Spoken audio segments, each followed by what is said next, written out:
Okay, thank you, Greg. I'm going to talk out of gas because I've learned to talk in 2 minutes. And 2 Okay. minutes is important. Okay. And so, but I'm going to try to wrap it all up. But to fill in where he left off, the county pays $97,000 a year to house a juvenile inmate, and it's $243,000 for an adult inmate. So don't ever think that your child is not important to Sacramento County, because they have made their life's income on incarcerating our children. And so, and also, when you're looking at a juvenile who has went through the hearing, a lot of these times these young women are taking their kids out of public school system simply because they don't want to face the district attorney.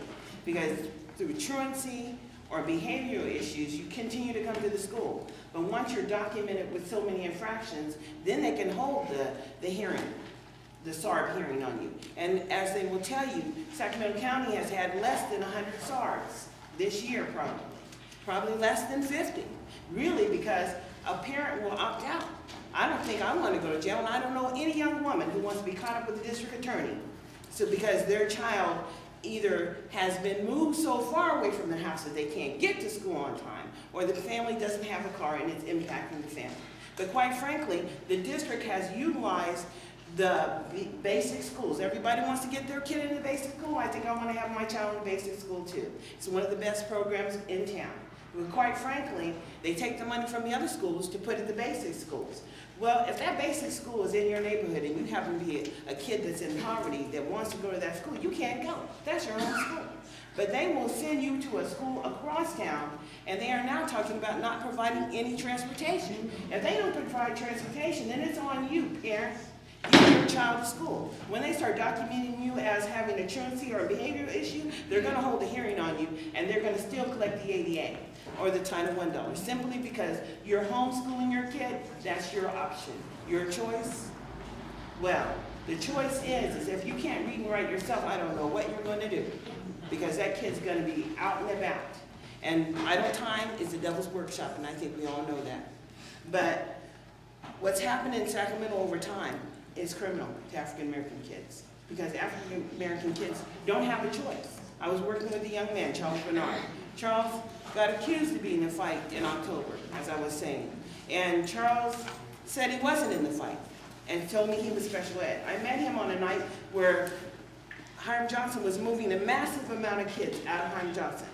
Now, Hiram Johnson doesn't have a significant population of African American students. Why? Because they all got moved over here to the Accelerated Academy. Oh, fist bump, Accelerated Academy. What a great thing that after being in high school for all these time, you were not able to get your credits, although you passed the high school exam for KC and English and math and passed the algebra proficiency. That's the only way you can get into the Accelerated Academy, but you don't have your credits. So guess what? You're now going to attend, they're giving you this wonderful opportunity to still get your high school diploma, and you're going to sit on a computer and go 2 hours a day. Bump, bump. Guess what? 350 kids over there sitting right next to the district office in an Accelerated Academy. They have one at the district, they have one over there behind American Legion, and they have several now. What is it? No. Well, that's just, I'm talking about the ones in Sac City, not including the other ones that are all through town. But Tony, your kid is enrolled in what kind of program? My sister, where's she at? Capital City. Capital City. They have 4 or 5 independent centers now for independent study.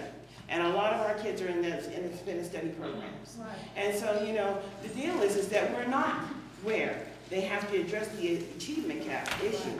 And why the district is in program improvement district-wide simply is because African American students are not making the achievement. We're right below the special needs kids. Guess what? Do they have a plan? I haven't seen one yet. Have they talked to the black community? I don't know that yet. Do they care? I don't believe so. Did they get rid of all the black staff in Sac City Unified School District? Hell yes, they did. Yes, they did. They're not working.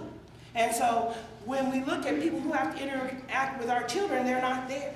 And why don't they get to be there? Because education is a public oversight. When you pay your tax dollars, and I pay my tax dollars, we're paying for the use of the public tool system. When we're being denied, that's taxation without representation. What are we talking about here?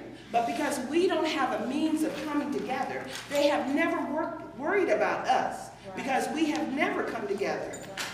Anytime. We have been separated simply by, their ability to say, I'll work with you, but I won't work with you. Okay, I'll work with you, but I can't work with her. So bring me, just bring me 2 or 3 people. Because quite frankly, it takes one of us to get one of us, and I think we all know that. But our children are suffering. When they will take a kid and put him in jail, and he will spend 4 days in jail, and the DA refused to prosecute, and now this kid can't go back to jail. Tell me, what is that? Yeah, I mean, he can't go back to school. I'm just frustrated. Y'all must be. He's not in jail simply because I filed OAH. I filed the state complaint. And guess what? At the end of the road, the district said, well, we don't know if he had a valid IEP, so we really can't do anything. And the state said the same thing to me, too. So the federal government said your IEP is valid, no matter when it was last implemented. And the state of California says, well, we really don't know that it was valid. Now you have to go back and meet with the district. I said, you mean you put the kid in jail twice, almost twice. You gave him a $20,000 bail for a felony because it was a terrorist threat. FU is a terrorist threat. And so it's just not this one kid. It's hundreds and thousands of black kids. They said, well, they're not here. Guess what? The DA just happened to create a committee called IMAX. Now IMAX is giving regional opportunity training programs to other states, and our kids are going, shipping them out of state. So when you see them mamas coming out of the juvenile court and they broke down because they can't get to their babies in another state, then they can't say nothing. Who are they going to tell? Who are you going to tell? You can't tell anyone this because you don't have access to your child anymore. And what is the child going to do? A lot of our kids are committing suicides in other states. Do we know? I don't believe so. It is crazy when you are considered less than a human being in the state of California. When the capital is doing it, then the whole state is doing it. And when the impact of the failure rate of African Americans for the state of California is crazy. We need to figure out how we come together, how we have this conversation in a more greater way so people know. Martin Luther King, he trained people. He was a dangerous man because he could train them and they could come together and they could work as one unit. Now, they never had to worry about that happening again because we were always waiting for a leader. We don't need anyone to lead. We need to stand up. Every one of us are taxpayers, and we have a right, but we have to have this conversation publicly.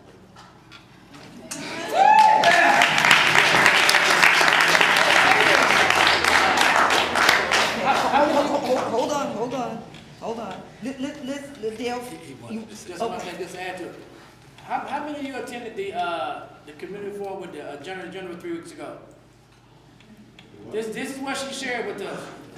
She said they're using the 3rd grade reading level. If your child is in the 3rd grade and he or she is not at a 3rd grade reading level at the end of the year, those are the stats that they're using to determine how many prisons they're going to build in the future. Yes, sir. Wow. She just told us that 3 weeks ago from our Attorney General. Pipeline to prison. Cradle to the grave, to the womb, to the tomb. Thank you. Okay, next we're going to have Darlene. He's going to speak on, he's going to deal with legal and political impact and some data. Thank you. Did everybody pick up a copy of the handout on the table? I think initially we need to establish a couple of facts, some parameters that, first of all, this discussion we will not be able to cover every aspect that we need to cover of this discussion in this hour. This is an ongoing discussion. And I think, speaking from a legal standpoint, we have to consider the discussion in the legal terminology of the totality of the circumstances. The totality of the circumstances takes us outside the field of education and requires that we look at it as our overall circumstances here in America. Okay? And if we understand that we started off here, and we remember that we were not brought here as equals. That's right. And we have never been viewed as equals. And so our constant struggle is a struggle for freedom and equality. So with that in mind, if we understand that the educational system is just a microcosm of our overall